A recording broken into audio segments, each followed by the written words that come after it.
Good day, ma'am. I'm Kitani Lawrence Nathan S.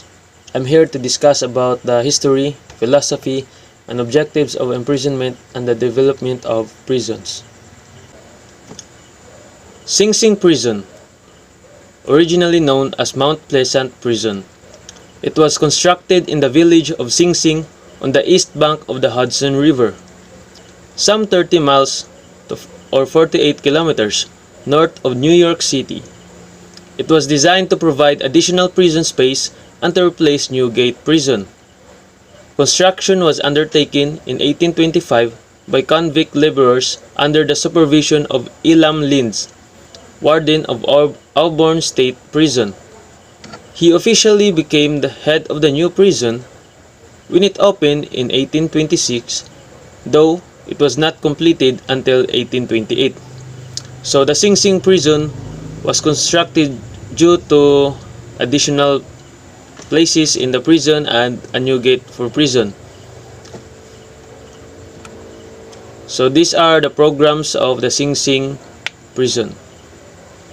Every facility has a variety of programs to help incarcerated individuals, which can include alcohol and substance abuse treatment programs, anger management programs, educational or vocational programs, family development programs, guidance and counseling services, library and law library services, recreational programs, religious services, sex offender treatment programs, temporary release programs, trauma programs, transitional services programs, veteran services, and volunteer services and programs.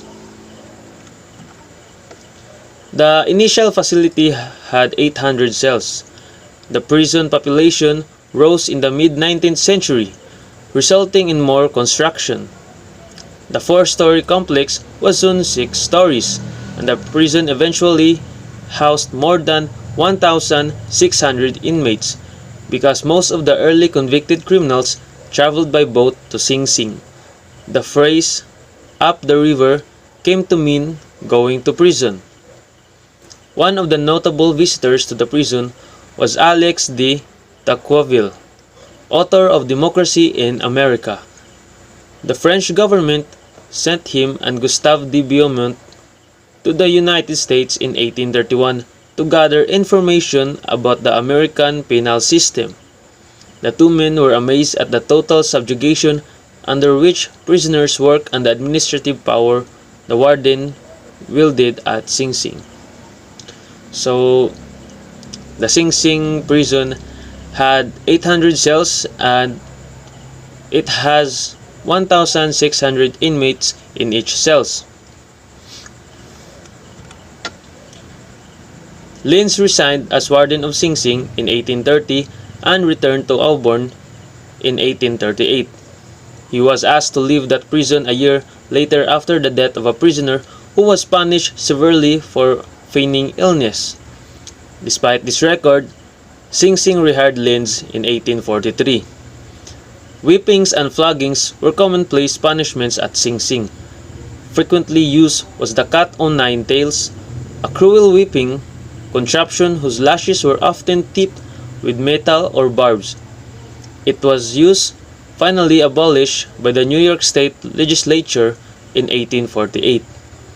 In addition, while Lenz was warden, inmates were expected to refrain from making noise, which included talking. With the advent of the electric chair in 1891, Sing Sing became notorious for its executions.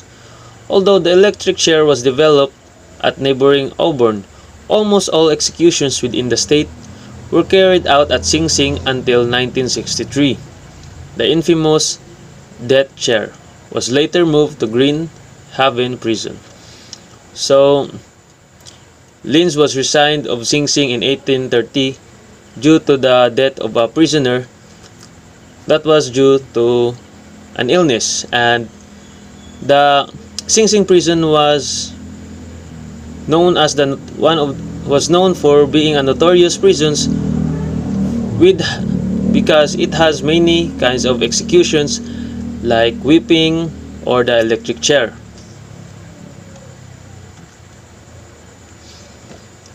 One of the penologists of the era declared that in order for the inmates to fully confront and repent their criminal past, they had to be literally buried from the world. Penological thought at that time believed that there was a very strong connection between a prison's architecture, the forced social isolation of convicts, and the ability of the inmate to truly reform and to try to rebuild his shattered life. For these reasons, Captain Elam Linz, the warden of New York's Auburn Prison and the first warden of Sing Sing, directed the first 100 Sing Sing inmates to build the edifices from marble stones quarried nearby. The resulting complex was as quiet as a stone tomb. Interestingly, the name Sing Sing was taken from the name of the local village. The village of Sing Sing was named after the local Indian tribes. Tribe words sent sinks, or stone upon stone. The prison followed the Auburn Prison policy of silence, which forbade inmates from making any unnecessary noises whatsoever. So in the era of the Sing Sing prison, they believed that in order for the criminal to repent their sins, they must be buried under, or meaning that they must be inside a prison that is out of reach, like nothing, no noise can be heard from it from inside. Despite its iconic and chilling reputation as an ominous warehouse for society's worst criminals, recently there was an attempt to close the doors of Sing Sing forever.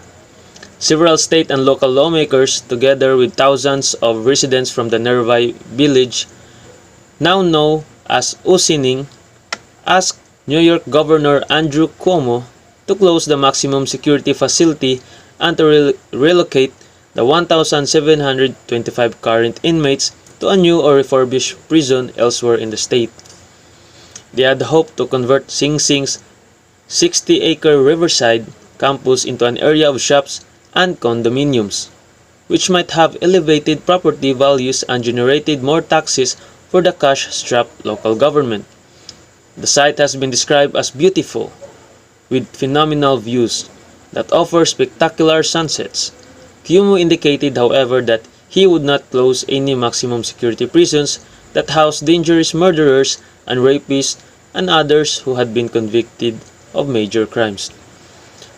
So, despite of the bad reputation of the Sing Sing prison, it was almost being closed due to the New York Governor Andrew Cuomo that he must just relocate the Sing Sing prison inmates to another state, because he planned to build condominiums in the 60 acres of the Sing Sing prison, and due to its phenomenal views, that he cannot do it because he cannot let go of the dangerous murderers, rapists, and other criminals. Sing Sing was also the site of reforms that affected the national penal system. Reformer Thomas Mott Osborne, who developed his penology theories while voluntarily incarcerated for a year at Auburn, served as Sing Sing's warden in 1914 to 1915 and 1916. But his immediate sweeping changes were assailed and he resigned under intense political pressure. During his tenure, however, the first psychological work with inmates began. More reforms were instituted under Lewis Edward Luce, who served as warden from 1920 to 1941. He notably improved the living conditions within the prison and allowed inmates to participate in sports. So this is Osborne Thomas Mott. Thomas Mott Osborne, warden 1914 to 15 and 1916 of Sing Sing prison and was an American prison administrator, prison reformer, industrialist, and New York State political reformer. In an assessment of Osborne's life, a New York Times book reviewer wrote, "His career as a penologist was short, but in the interval of the few years he served, he succeeded in revolutionizing American prisons reform, if not always in fact, then in awakening responsibility. He was made of the spectacular stuff of martyrs, to many people perhaps ridiculous, but to those who lived his theories, most closely touched, inspiring, and often godlike." So this is what exactly look like inside the Sing Sing prison. So this is the cell of the Sing Sing prison.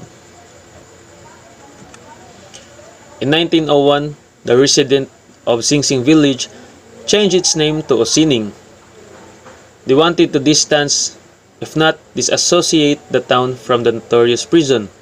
For the same reason, in 1970, the state renamed the prison Ossining Correctional Facility.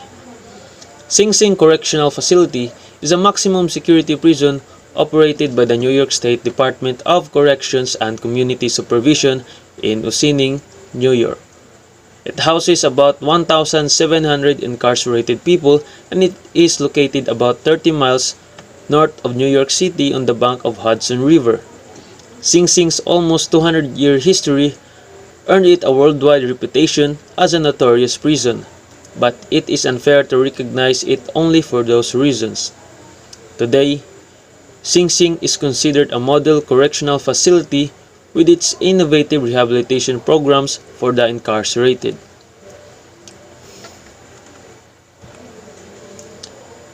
Auburn State Prison, a prison located in Auburn, New York.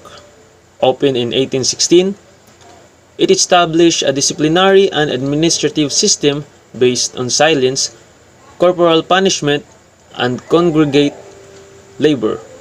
In architecture and routine, Auburn became the model for prisons throughout the United States. In the early 19th century, many Americans believed that industrialization and dramatic demographic, economic, and political upheavals had conspired against the traditional controls of family, church, and community. From their perspective, these moral guardians could no longer adequately control disorder. They saw crime as the product of social chaos. The establishment of New York State Prison at Auburn in 1816 soon led to a new prison model and regime, designed to keep convicts separate and unable to communicate with each other, even as they forced to labor as penal slaves. Industry, obedience, and silence were the guiding principles of the new system. One of its chief proponents and rulers was Elam Linds, who served for many years as a warden of Auburn and other prisons. By the early 1820s, the Auburn Plan had resulted in the construction of tiny individual cells and workshops, as well as a rigid system of enforced silence and harsh punishments.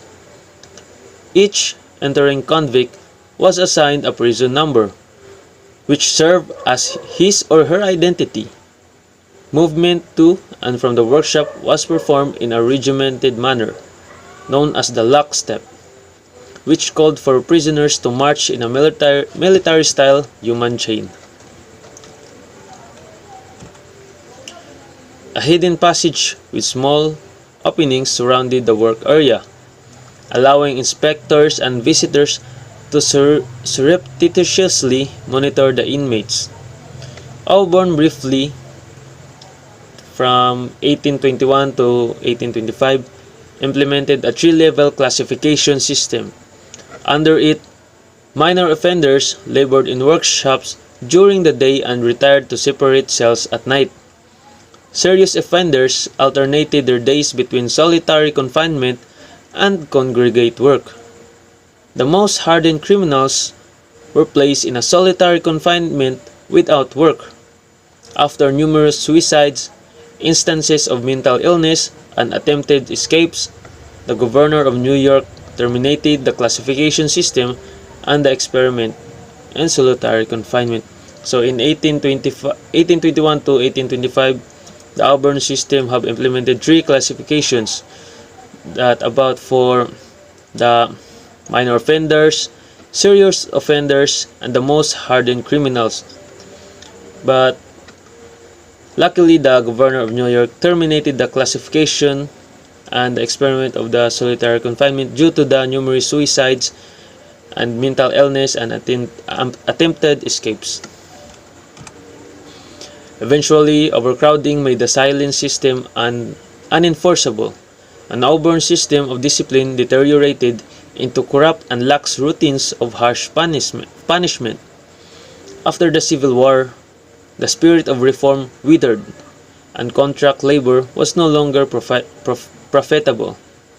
Despite the demise of the ideal system, Auburn remained the model for nearly a century, primarily because it had been inexpensive to construct and maintain.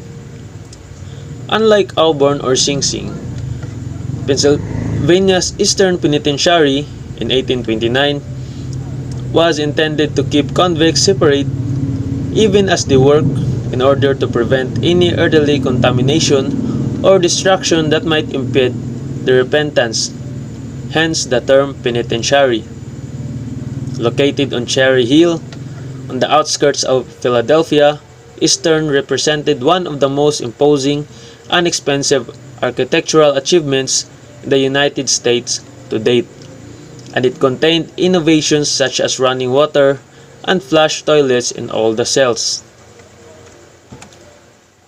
So, the Pennsylvania system, a penal method based on the principle that solitary confinement fosters penitence and encourages reformation. The idea was advocated by the Philadelphia Society for Alleviating the Miseries of Public Prisons, whose most active members were Quakers. In 1829, the Eastern State Penitentiary on Cherry Hill in Philadelphia applied this so-called separate philosophy. Prisoners were kept in a solitary confinement cells in the measurement of 16 feet high, nearly 12 feet long, and 7.5 feet wide, or 4.9 by 37 by 2.3 meters. The Pennsylvania system was an early prison system requiring inmate silence, individual cells, and inmate labor in those cells. This is where the Eastern Penitentiary came from, which is a prison facility designed on the Pennsylvania system with rows of individual cells attached to corridors and outside cells. Outside cells, prison cells attached to a corridor with the back of the cell extending outward toward a peripheral wall. This prison was built like a square wheel. The cell blocks arranged like spokes around the hub or central rotunda. The routine at Eastern was solitary confinement, silence, and labor in outside cells.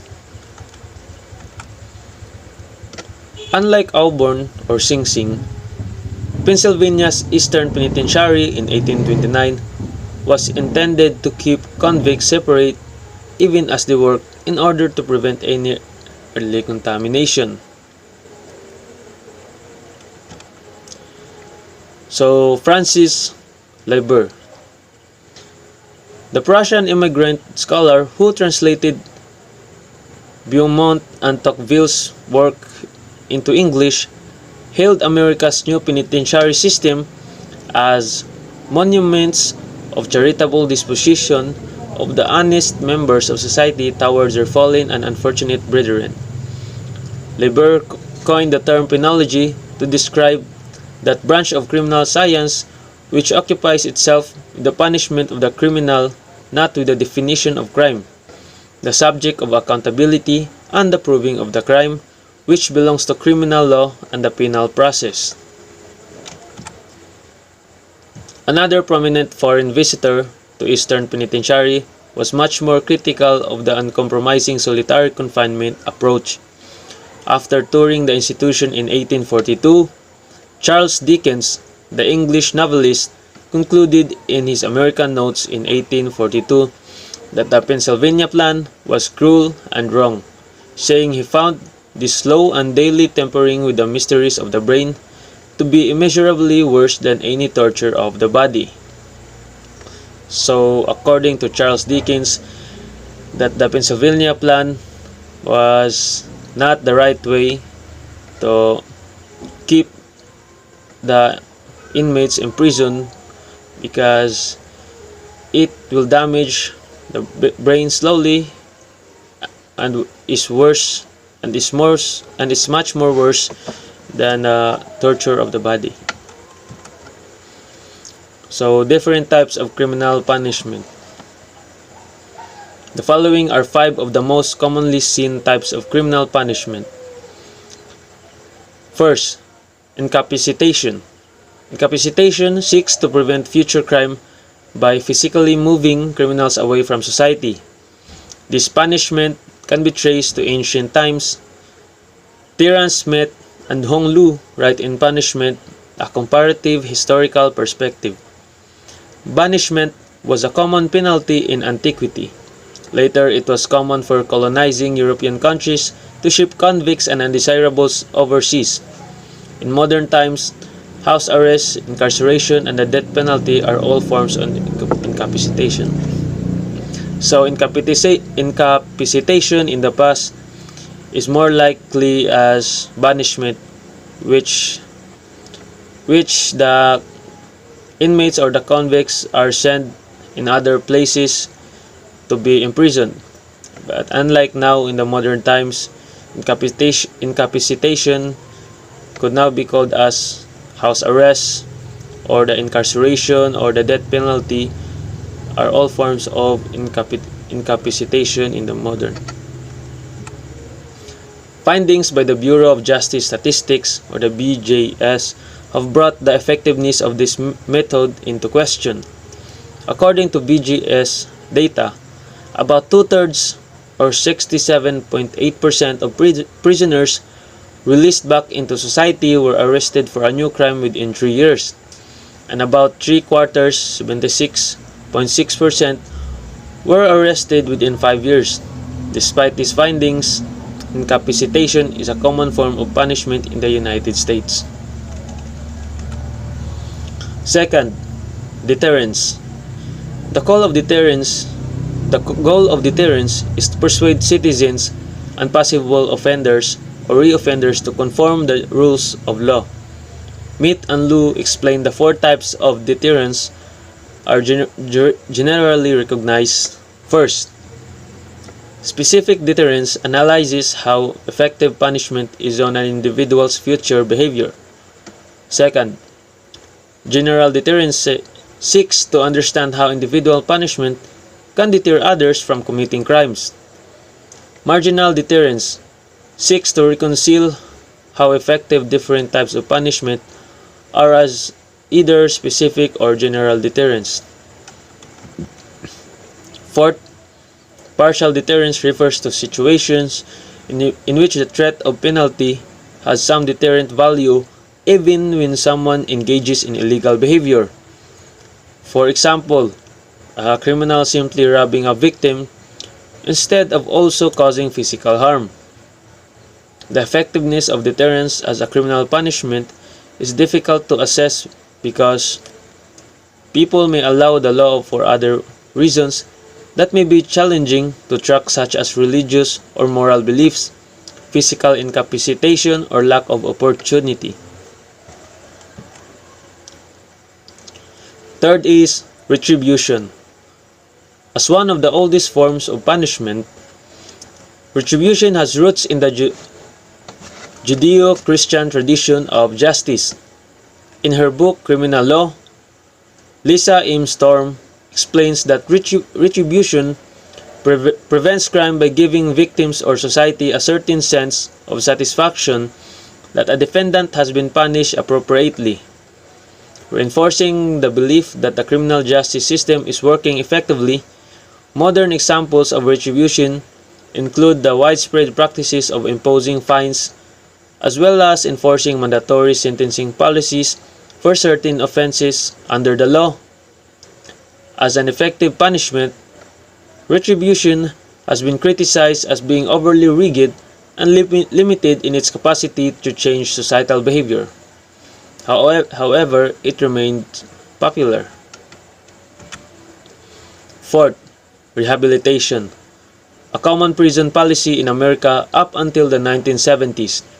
Rehabilitation focuses on helping criminals and prisoners overcome the barriers that lead them to committing criminal acts. This includes developing occupational skills, as well as resolving psychological issues such as drug addiction and aggression, explains the American Psychological Association, or APA. Considered the opposite of retribution, the ultimate purpose of rehabilitation is to transition offenders back into society. The APA reports that in examining massive data, individualized approaches to crime, complemented with the community-based approaches, can prove effective in reducing offender recidivism. 5 is restoration, a radically different approach to criminal punishment. The goal of restoration is for the offender to make direct amends to both the victim and the community in which the crime was committed. Although a relatively new practice in modern times, the concept of restorative justice can be found in the early legal systems of Western Europe, ancient Hebrew justice, and pre-colonial African societies.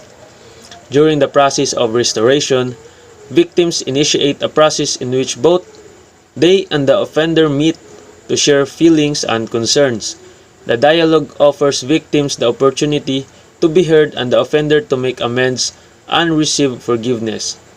Restorative justice is often used in crimes involving youth offenders. So, Age of Enlightenment. The Age of Enlightenment refers to a time period as well as an elite in 18th century cultural movement that sought to mobilize the power of reason in order to reform society and advance knowledge. Some people like to think of the Enlightenment as the beginning of modern philosophy. It was important because the ideas that came from this movement influenced future democratic governments. The Enlightenment period in the history of Western thought and culture stretches roughly from the mid-decades of the 17th century through the 18th century. It was characterized by dramatic revolutions in science, philosophy, society, and politics. These revolutions swept away the dark medieval worldview and ushered in the light that is thought to typify our modern Western world. Enlightenment thought that culminates historically in the political upheaval of the French Revolution, in which the traditional hierarchical political and social orders, the French monarchy, the privilege of the French nobility, the political power, and the authority of the Catholic Church, was violently destroyed and replaced by a political and social order informed by the Enlightenment ideals of freedom and equality for all, founded ostensibly upon principles of human reason. The Enlightenment begins with the scientific revolution of the 16th and the 17th centuries.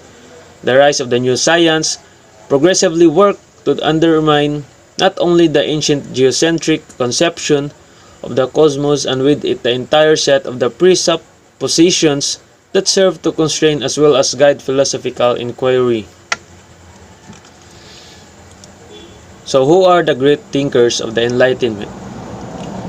The Enlightenment is associated with the French thinkers of the mid-decades of the 18th century. The so-called philosophes, Voltaire, Diderot, D'Alembert, Montesquieu, etc. The philosophies constitute an informal society of men of letters who collaborate on a loosely defined project of the Enlightenment centered around the project of the encyclopedia. But the Enlightenment has broader boundaries, geographical and temporal, than this suggests. Other thinkers who turned out to be influential in shaping the early study of crime and criminals included John Locke, Thomas Hobbes, and Jeremy Bentham. John Locke, for example, was concerned with the relationship between civil society, human behavior, and punishment. He theorized that when humans live in a pre-social state of nature, they had no formal constraints on their behavior. Thomas Hobbes was also concerned about this relationship. In the case of Hobbes, he believed that life in the state of nature was one where individuals constantly faced danger and peril, that humans were always on the brink of war, of all against all. The only potential restraint on human behavior was government, or what Hobbes referred to as the Leviathan. In his view, people needed to give up their claim to unrestrained freedom in order to live in a civil society. Striking the proper balance between freedom and restraint on freedom was essential to the social contract. The Enlightenment helped to provide classical theory with a framework for thinking through decision-making and rationality. Like Jordan, people in the Enlightenment were interested in crime and what the best punishment should be. Notwithstanding the influence of the Enlightenment, religion remained an important feature of crime and punishment. Vicarias on crimes and punishments marked the high point of the Milan Enlightenment. Beccaria thought this way because the Enlightenment influenced him and how he thought.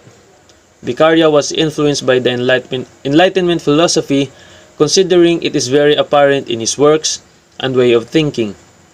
Enlightenment philosophy is readily apparent in the works and thinking of Beccaria, who emphasized the social contract among other important ideas, and learned that the Enlightenment philosophy is shown through Beccaria due to the way of he emphasized the social contract among other important ideas.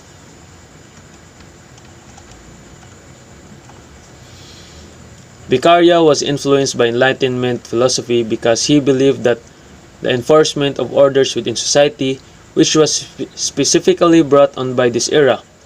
Beccaria was philosophy influenced by the Enlightenment period and is arguably considered to be one of the greatest philosophers of his time, and was influenced by the Enlightenment thinkers like John Locke, David Hume, because of their empiricist amount of human nature.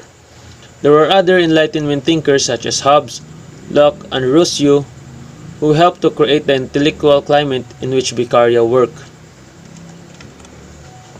To this effect, Academy members encouraged Beccaria to read French and British writings on the Enlightenment and take a stab at writing himself. Some people like to think of the Enlightenment as the beginning of modern philosophy. In line with the principles of Enlightenment, the society was dedicated to waging relentless war against economic disorder, bureaucratic tyranny, religious narrow-mindedness, and intellectual pedantry. Prior to the Enlightenment, religious and spiritual perspectives were cited as the basis for organizing society and punishing individuals. The philosophies constitute an informal society of men of letters who collaborate on a loosely defined project of enlightenment centered around the project of the encyclopedia. However, a great weakness of the classical school of criminology is the idea stemming from classical thinking that all criminals are rational is not generalizable to the whole population, nor it is entirely valid, due to the fact that there may be biological factors stopping an individual from being able to think and behave rationally. In the late 19th century, the classical school came under criticism by a form of scientific criminology which emerged due to Darwin's great works being published between 1850 and 1870. This therefore had a profound effect on scientific thought and the individual's views of human behavior. Although critics argue that positivist criminology is less objective and deals more with social factors than scientific facts, many of its ideas, such as reporting of crime statistics, are still used in today's society. The discipline of criminology includes the sociology of law, which analyzes why some acts and not others are defined as crimes, and the study of the social responses to the crime, which examines why some people are processed through the system while others who commit the same acts are not. The positivist school of criminology, however, opposes this classical school of thinking. Positivism states that the object of study is the offender, and the nature of the offender is driven by biological, psychological, and pathological influences. The differences between the thinking behind both the classical school of criminology and the positivist school of criminology highlight the strengths and weaknesses that are associated with both. This period reformers such as Cesare Beccaria in Italy and Sir Samuel Romilly, John Howard, and Jeremy Bentham in England, all representing the so-called classical school of criminology, sought penological and legal reform rather than criminological knowledge. There were two main contributors to this theory of criminology, and they were Jeremy Bentham and Cesare de Beccaria. The importance of Beccaria and his work in criminology provided the foundation that our nation was built on. Mannheim's book, Pioneers in Criminology, does an exceptional job at describing the criminal atmosphere in Europe during this time. This is the heart of the classical school of criminology. Among the early figures of positivist criminology were Cesare Lombroso and Charles Darwin. The battles between those who rigidly adhered to purist sociological theories of crime, which generally focus on what is wrong with societies or other external social forces producing aberrant thinking criminals, and those who took the side of a purist economics and rigid classical criminology, are fading to intellectual history. Much in the US system of justice rests on the same foundations, and we live in the cultural and intellectual legacy spawned by the scholars who inspired classical criminology.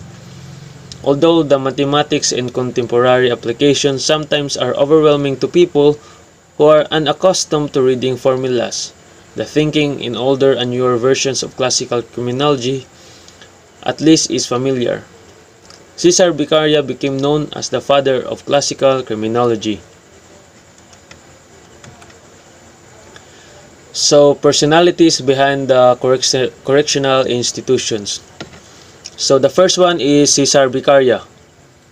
In full name, Cesare Buonisana Marquis de Beccaria, born March 15, 1738, Milan, Italy. Died November 28, 1794 in Milan. An Italian criminologist and economist whose De Deliti et del Pin in 1764, translated by G.A. Ferrer, Crimes and Punishment, published in 1880, was a celebrated volume on the reform of criminal justice. Beccaria was the son of a Milanese aristocrat of modest means. From an early age, he displayed the essential traits of his character. A highly volatile temperament resulted in periods of enthusiasm, followed by depression and inactivity. He was reserved and somewhat taciturn in his social contacts, but placed great value on his personal and family relationships. Cesare Beccaria was a prominent Italian economist and criminologist. He wrote during a time when authoritarian governments wielded heavy hand against citizens. The justice system during this time was often decidedly unjust. Beccaria's reforms focused on free will and the individual's ability to make rational choice about committing a crime. after giving consideration to the chance they might be caught and punished. Enlightenment philosophy is readily apparent in the works and thinking of Beccaria, who emphasized the social contract among other important ideas. That is to say, he believed that citizens must give up rights in exchange for protection from the government or state. Beccaria advocated swift punishment on the best form of deterrent to crime. His best-known work was his treatise on crimes and punishment in 1764, which condemned torture and death penalty. This work still stands as a pioneering study in the field of criminology. Here, he argued that the capital punishment was neither useful as a deterrent, nor was it necessary or ethically appropriate for the state to take the life of any of its citizens. The book tackled criminal reform and suggested that criminal justice should conform to rational principles. Beccaria's work greatly influenced the neoclassical theories and architect Jeremy Bentham in his development of his doctrine of utilitarianism. Beccaria's ideas about the death penalty. Beccaria's on crimes and punishments marked the high point of the Milan Enlightenment. In what was a major contribution, Beccaria put forth the first arguments ever made against the death penalty. Beccaria claimed first and foremost that the use of capital punishment violated the social contract. Secondly, he thought that reflected negatively on the government, as it not only set a poor example for the rest of society, it failed to deter crime for reasons that it effectively endorsed barbarism, or researchers have referred to this as the brutalization effect. Beccaria's understanding of punishment has three characteristics. First is punishment must be swift. Second, punishment must be certain. Third, punishment must be severe. He advocated the swift punishment as the best form of deterring crime. The influence of the Enlightenment philosophy brought upon Beccaria was to completely change the justice system in America forever. Beccaria influenced the criminal justice system itself by being one of the first people to take a stand against the death penalty, and claimed that it violated social contract.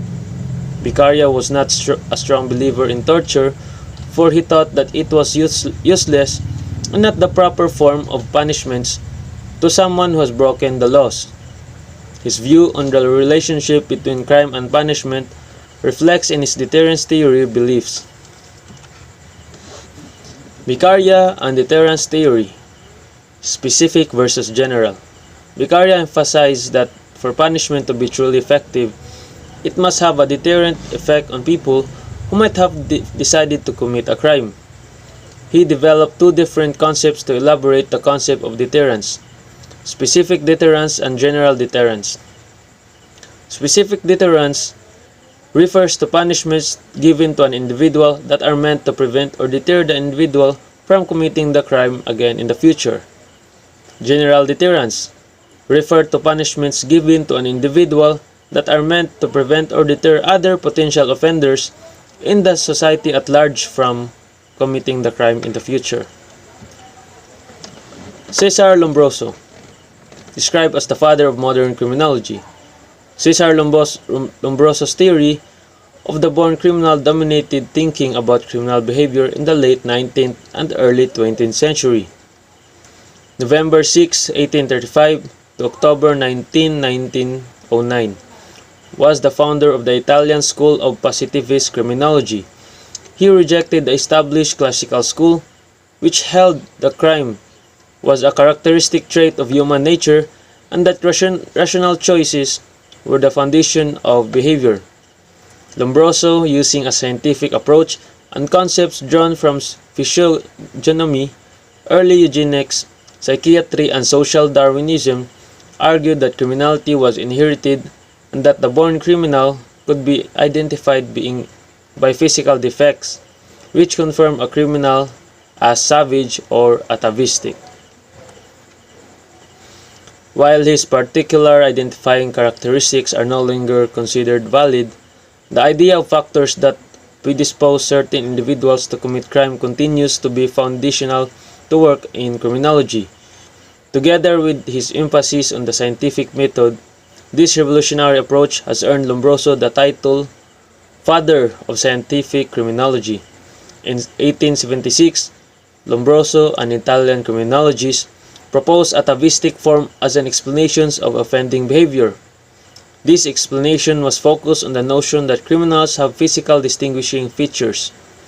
In The Criminal Man, or the Il Homo Delinquente, first published in 1876, he suggested that there was a distinct biological class of people that were prone to criminality. These people exhibited atavistic or primitive features. Atavistic derives from the word avatus, which means ancestor in Latin. These atavistic characteristics, he argued, denoted the fact that the offenders were at a more primitive stage of evolution than non-offenders. They were genetic throwbacks. This made them, according to Lombroso, wilder, untamed, and unable to fit in the 1870s society, and therefore they would inevitably turn to crime. This implies that criminality is inherited and that it can be identified by physical defects. Atavistic form. Features of the thief: has expressive face, manual dexterity, and small, wandering eyes. Features of the murderer: cold, glassy stares, bloodshot eyes, and big hawk-like nose. Features of sex offenders: thick lips and protruding ears. Features of women offenders: shorter and more wrinkled, darker hair, and smaller skulls than normal women. He also claimed that born criminal had a liking for tattoos, cruel and wicked games, and their own language through a primeval slang, or a throwback to their savage ancestry. Lombroso argued that criminals were not to blame for their criminal activities, as their behavior was determined by their physiology. This theory was influenced by Darwin's theory of evolution. The Origin of the Species was published in 1859. In his early works, Lombroso attributes any crime to this atavistic type of person, under the influence of French criminology, but also through his own students, Garofalo and Fury. Lombroso later relativized his initial thesis: only about one-third of all criminals are born criminals. From the remaining criminals, illness, environment, and opportunity were decisive. Cesar Lombroso's anthropological or genetic theory of crime in 4 core statements. So, first is the criminal can be distinguished from the non-criminal by numerous physical and psychological anomalies. Second is the criminal is a variety of the human species, an anthropological type, a degenerative phenomenon. Third is the criminal is an atavism, a degeneration to a primitive subhuman type of human being. Criminals are modern savages, physical and mental setbacks to an earlier stage of human history, to phylogenetic past. Criminals display physical and psychological characteristics that were believed to have been overcome in the history of development. And fourth is crime is inherited. It arises from a criminal disposition. So, the critical evaluation of Lombroso. Lombroso became known as the father of modern criminology. He was one of the first to study crime criminals scientifically. Lombroso's theory of the born criminal dominated thinking about criminal behavior in the late 19th and early 20th century. This was an important shift from the thinking which had dominated these fields for thousands of years, which had analyzed crime on moral and religious terms, and therefore crime was not seen as a legitimate topic for scientific study. William the Conqueror. William I, by name William the Conqueror, or William the Bastard, or William of the Normandy, French Guillaume le Conquérant, or Guillaume le Bâtard, or born on 1028, Falaise, Normandy in France. Died September 9, 1087, Rouen in Duke of Normandy. As William II from 1035 and King of England as William I from 1066, one of the greatest soldiers and rulers of the Middle Ages. He made himself the mightiest noble in France and then changed the course of England's history by his conquest of the country. William's military successes and reputation helped him to negotiate his marriage to Matilda, daughter of Count Baldwin V of Flanders. At the time of his invasion of England, William was a very experienced and ruthless military commander, ruler, and administrator who had unified Normandy and inspired fear and respect outside his Dutch duchy. William's claims to the English throne was based on his assertion that in 1051, Edward the Confessor had promised him the throne. He was a distant cousin, and that Harold II, having sworn in 1064 to uphold William's right to succeed to that throne, was therefore a usurper. Furthermore, William had the support of Emperor Henry IV and papal approval. William took 7 months to prepare his invasion force, using some 600 transport ships to carry around 7,000 men, including 2,000 to 300 cavalry across the Channel. The laws of William the Conqueror. The laws introduced by William the Conqueror after his victory at Hastings in 1066 had an impact on everybody in England. This law was introduced by William to control the English. William has gained a reputation of being nothing more than a tyrant in England. However, these laws designed to control a conquered nation could have been a lot worse. At the start of his reign, William wanted to appeal to the English. He tried to learn the English language as an example. Along with the building of castles and Domesday Book, these laws were part of William's way of controlling the English population. However, what William would have seen as conciliatory behavior at the part of his reign was not as well as received as he could have wished for. After the rebellion in the north of England, Norman rule became far more harsh. Below is a modern translation of what they introduced. First is, only God will be worshipped throughout the whole of England, and there will be only one faith. This will preserve peace between English and the Normans. Second, all freemen will swear an oath that they will be loyal to the king. All free men will swear to defend William against all of his enemies. Third, all of those men who came to England with William in 1066 and after shall be guaranteed their safety. If any of these men are killed, his murderer must be caught within 5 days if possible. His lord is responsible for this. If that lord fails to do this, that lord must pay 46 marks of silver. If he cannot afford to pay this fine, those who live under his controls must pay up to a total of 46 marks of silver. Fourth, all Frenchmen who shared in the customs of the English when Edward the Confessor was king shall pay what is called scot and lot. 5. No live cattle can be sold outside of cities. When cattle is sold in cities, there must be 3 witnesses to the sale. If this law is ignored, the person responsible shall be fined the same sum of money as was made in the sale. 6. If a Frenchman accuses an Englishman of murder, theft, or perjury, that Englishman shall be allowed to defend himself either by ordeal through combat or by ordeal by hot iron.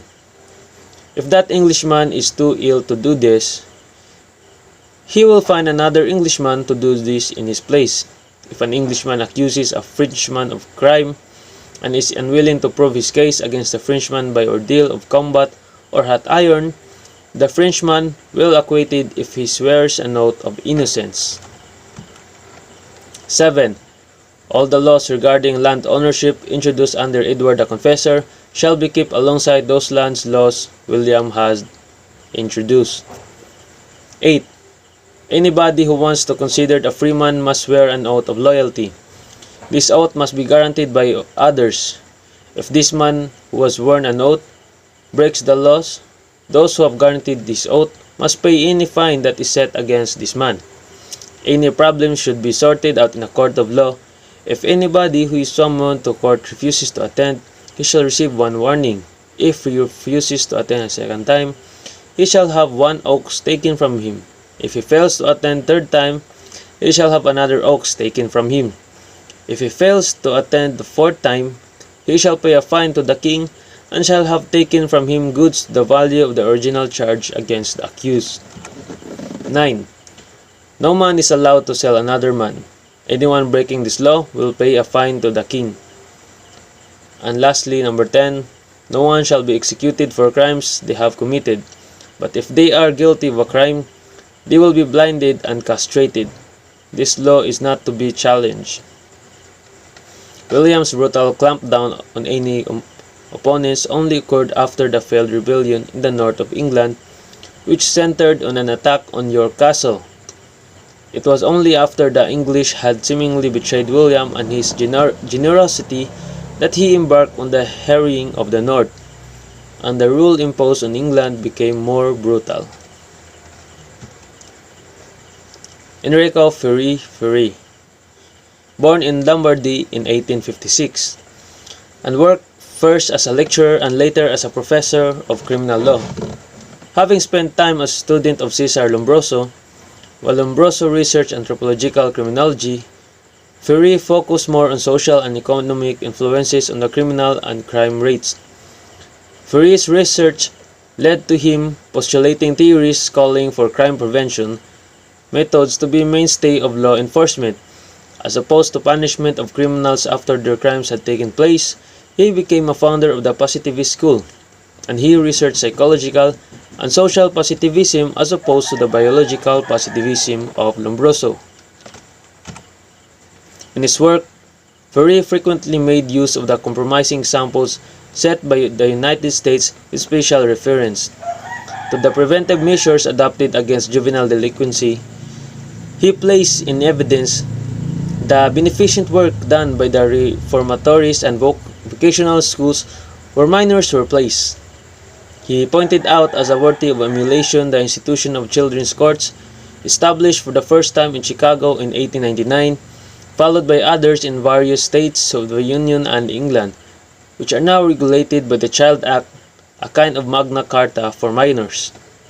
All these measures were made the object of special study of the School of the Juridico-Criminal Application at Rome, founded by Ferri, and where in 1918 Judge Ben Lenzi delivered a course of lectures on the subject of juvenile delinquency. In the field of prevention, Ferri advanced decisively and made definite gains for the science with his affirmation, Sostitutive penali. This is based upon the conception that the legislature, after considering the course of individual and social activity with its causes and effects, should by legislative measures control the causes of crime in its various manifestations. This is related in extenso in his book Sociologia Criminali, which has been translated into many languages and which represents his most important work. Professor Charles Elwood, in an introduction to the American translation of Sociologia Criminali in Boston in 1917, speaking of his Sostitutive penali, declares Ferri to be the world's greatest criminologist. In this system of prevention, Ferri takes up the question in all its phases, economic as well as political, moral as well as religious. In the field of politics, for example, it is believed that political crimes, conspiracies, and civil wars can be prevented by a national government that is truly liberal. Universal suffrage and parliamentary liberty integrate the prevention of political crimes. Administrative federalism bound up with political unity such as you have in America, constitutes a true code of substitutive penalty, giving to each other part of the social organism that liberty and relative independence which is indispensable for its complete development. This is one of the undeniable merits of Ferri, who carrying on his work in Italy and abroad had in view principally the removal of the causes of crime, together with a more humane treatment of the criminal and his readjustment to social life after expiration of his sentence, and these views he upheld at recent international conventions where we happy to note Ferri found valuable support in the American criminologists. The positive school of which Ferri was the chief of architects stood in the clear opposition to traditional classical criminal jurisprudence. Historically, the principal reason for the rise of a positivistic view of criminal justice was the necessity to put a stop to the exaggerated individualism in favor of the criminal in order to obtain a greater respect for the rights of honest people, who constitute the great majority. Practically, the positive school consists 7 of the following. Study first the natural origin of the crime and its social and legal consequences in order to provide, by social and legal means, the various remedies which will have the greatest effects on the various causes that produce it. So, the positive school cultivated a science of criminality and of social defense against it. As Ferri conceived it, this discipline consisted A.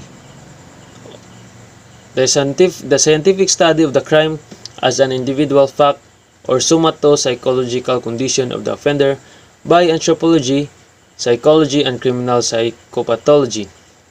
And B.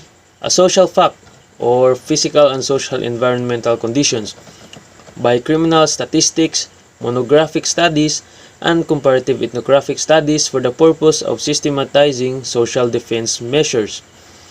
Letter C. A preventive nature, either indirect or remote, or through a penal substitutes, or direct to proximate by the police. And letter D. A repressive nature through criminal law and procedure, techniques of prison treatment and aftercare. Clifford Robb Shaw, 1895 to 1957, was an American sociologist and criminologist.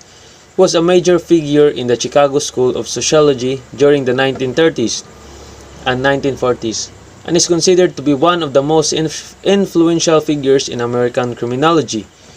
His work on juvenile delinquency with Henry D. McKay, conducted in the late 1920s, played a pivotal role in moving the study of such delinquency toward the discipline of sociology and away from psychology and psychiatry.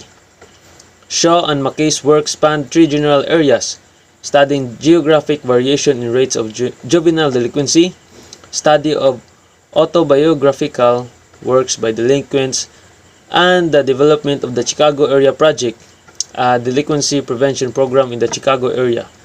The 2 studies published by Shaw and McKay in the 1930s and 1940s were still held high regard among social scientists in the 1970s.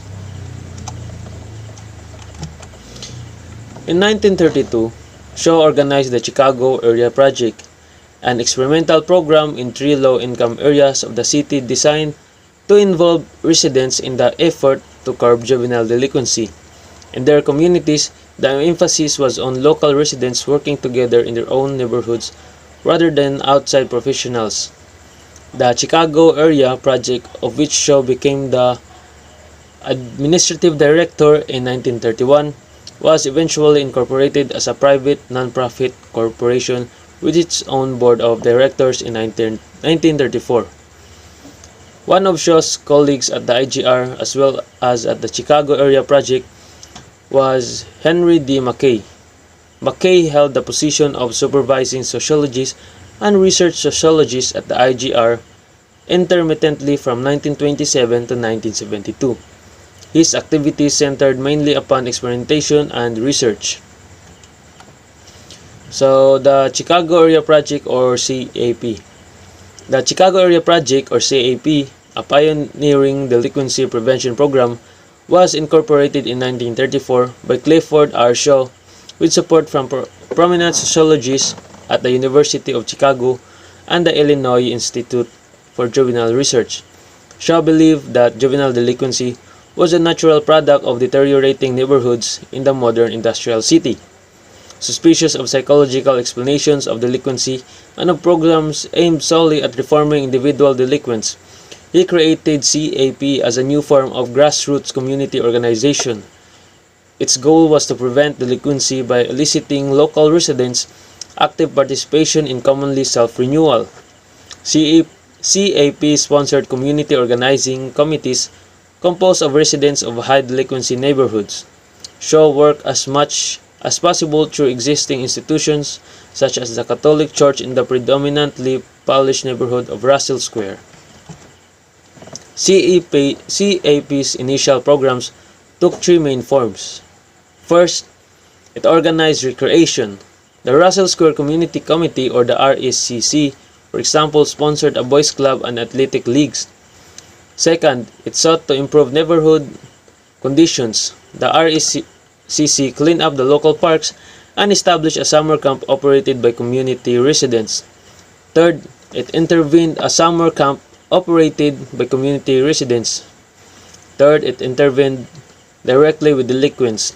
Workers provided informal guidance or the curbstone counseling to youth gang members.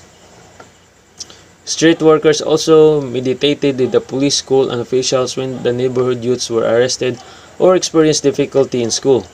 In addition, they were supervised convicted offenders from the neighborhood when they were placed on parole. CAP grew from 3 community committees in the 1930s to as many as 80 in the late 1960s. In many neighborhoods, the European ethnic groups whom CAP originally served was succeeded by Hispanics and African Americans. CAP has nonetheless remained an influential mechanism for community organizing. Thank you for listening.